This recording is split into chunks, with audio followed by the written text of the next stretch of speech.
So I have to find out how many such two-digit numbers are there which are divisible by 3.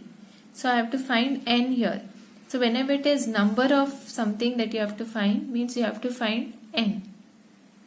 So from the question, the last term, whenever you want to find n, the last term should be considered. So if in any of the questions you are asked to find number of something, or it may be anything, whenever you have to find n, you have to take the last digit of the AP. So the last digit an is given by L, and how it is written? A plus n minus 1d. So in your list of numbers, the last digit is 99, means a plus n minus d is equal to 99. So a plus or an is equal to 99. What is an? An is 12.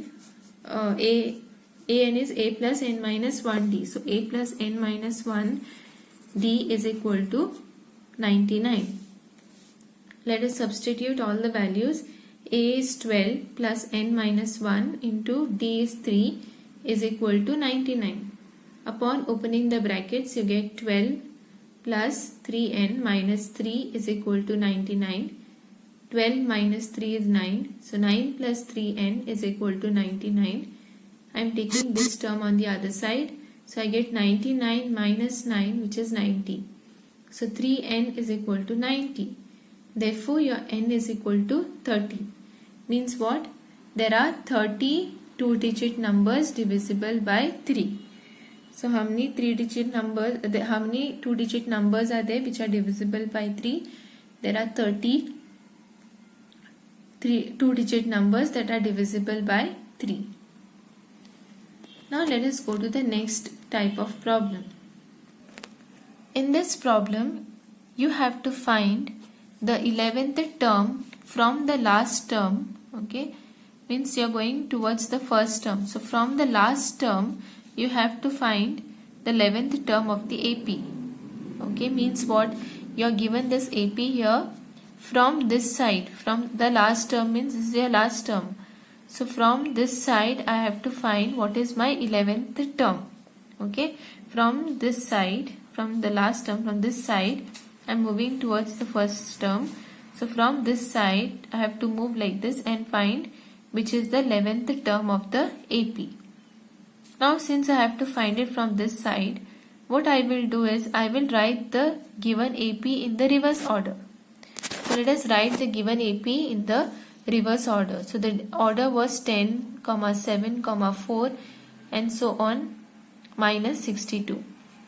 So if I write it in the reverse order, it will be minus 62, so and so. So it will be, then this number will come, then this number.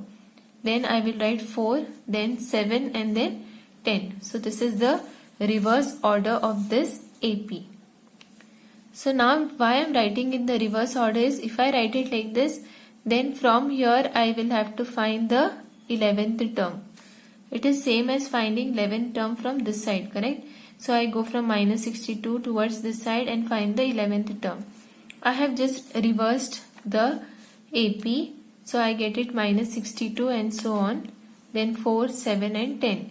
So from this side I will have to find the 11th term. Now here, what is your first term? First term is A is equal to minus 62. And you are given the common difference D, which will be, you can take any two consecutive terms. So here 7 minus 4 is equal to 3. So your common difference is 3. You are asked to find the 11th term, correct? So that is, you have to find A11. So A11 formula is A plus 11 minus 1D. So this is A is minus 62 plus 11 minus 1 is 10. So 10 into D is 3.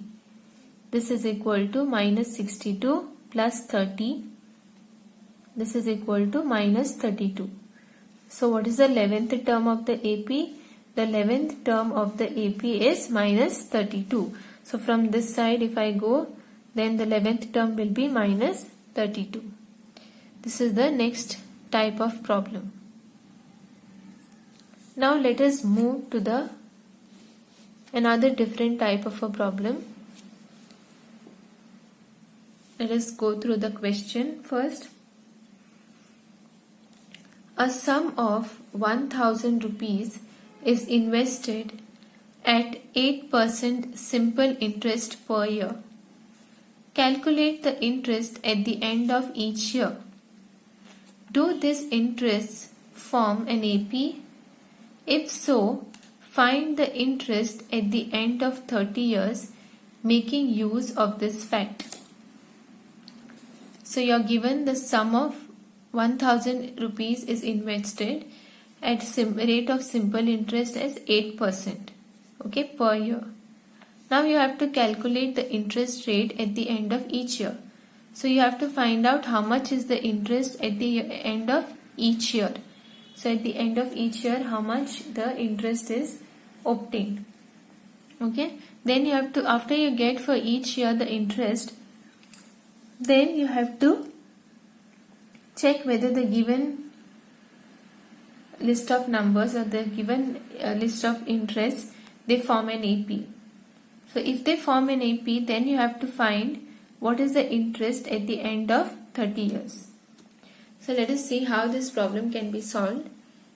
First, let us write down what is the formula for simple interest.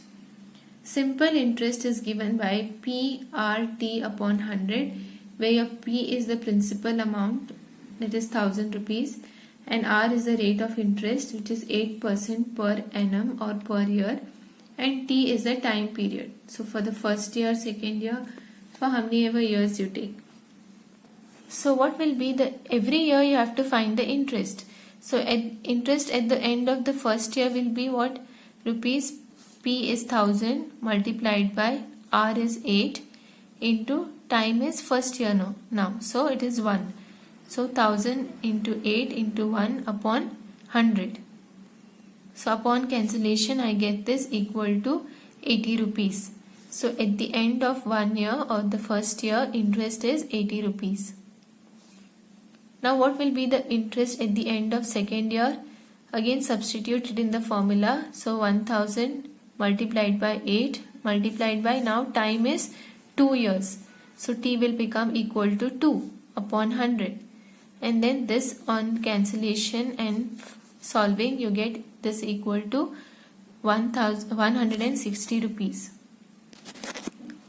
Next, let us see what will be the interest at the end of third year.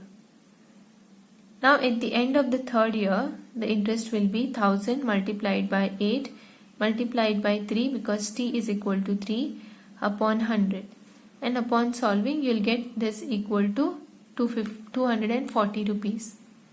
And you can continue like this, so on. So what is the list of interest you get for the subsequent years? You get for the first year, the interest is 80 rupees. Second year it is 160. Third year it is 240, and so on. So this is the first part of the question. You got the interest for every year.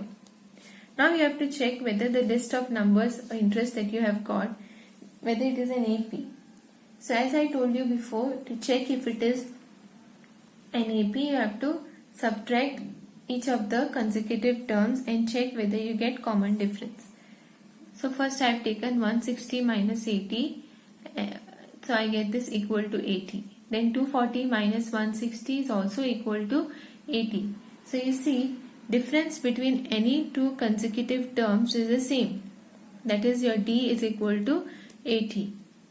Okay.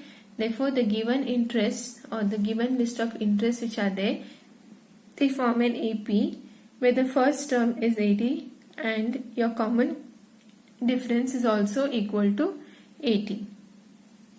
Now it is asked in the question, you have to find interest at the end of 30 years. So this is A1, which is at the end of first year. This is A2, which is the interest at the end of second year. This is at the end of third year. So like this, I have to find the interest at the end of 30 years. Means what? I have to find A30. Since I have to find the interest at the end of 30 years, I have to find A30. Okay, so interest at the end of 30 years will be A30. what is the formula for A30? A30 is equal to A plus 30 minus 1 upon D. Okay, and this is A is 80 plus 30 minus 1 is 29 multiplied by D is 80. So on solving I get this equal to 2400. Means what? It means the interest at the end of 30 years will be 2400 rupees. So this is the next type of a problem. Now we will see another different type of a problem. Now this is a word problem in AP. Now based on the words or the problem, word problem what is given to you, you have to construct the list of numbers. Okay, after you construct the list of numbers, if it is mentioned in the question that they form an AP, then you don't have to check. If it is not mentioned in the question that they form AP, then you have to first find the list and then you have to check whether the list forms an AP. So that is your first step. Now let us see how this can be solved. In a flower bed, there are 23 rose plants in the first row, 21 in the second, and 19 in the third, and so on. So you have a flower bed, and in the first row there are 21 plants, 23 rose plants. In the second row there are 21 rose plants. In the third row there are 19 rose plants. Okay, and so on. At the end, okay, there are 5 rose plants in the last row. So it continues like this, and in the last row there are 5 rose plants kept. Okay, now you have to find out how many such rows are there in the flower bed. So this is your flower bed. You have to find out how many rows are there. Okay, so let us see how this can be solved. So now how many rose plants are there in the rows? It is said in the flower bed there are 23 rose plants in the first row. So in the first row there are 23 rose plants. In the second row there are 21 rose plants. In the third row there are 19 rose plants, and so on. And in the last row there are 5 rose plants. So now you have to find out how many such rows are there. Since the question is how many rows, means you have to find n over here. Correct? First let us see whether the list of numbers they form an AP. Here what is your first term? First term A is equal to 23. Now let us find the difference of the consecutive terms. So when I take the difference of the consecutive terms, I get it equal to -2. Means what? The difference between any two consecutive terms is the same, correct? Therefore the given list of numbers is an AP where the first term is 23 and the common difference is -2. Now you have to find out how many rows are there in the flower bed. So you have to find number of rows in the flower bed. Means what? You have to find n. Okay, you have to find n. As I told you before, whenever you have to find n, you have to take the last term of the AP, because your last term of the AP is denoted by an. Since the last term is denoted by an, from an I will get n, correct? So I have to take the last term. So we know that the last term, which is an, is equal to 5. So let us substitute the formula for an. An is a plus n minus 1d is equal to 5. A is 23 plus n minus 1, d is minus 2 is equal to 5. So 23 minus 2n plus 2 is equal to 5. 23 plus 2 is 25. 25 minus 2n is equal to 5. 25, then I am getting 5 this side and taking 2n on the other side. So 25 minus 5 is 20 and minus 2n will be equal to plus 2n. Therefore what will be your n? This I can cancel, so n I get equal to 10. So what does n stand for? It stands for number of rows in the flower bed. So how many rows are there? There are 10 rows in the flower bed.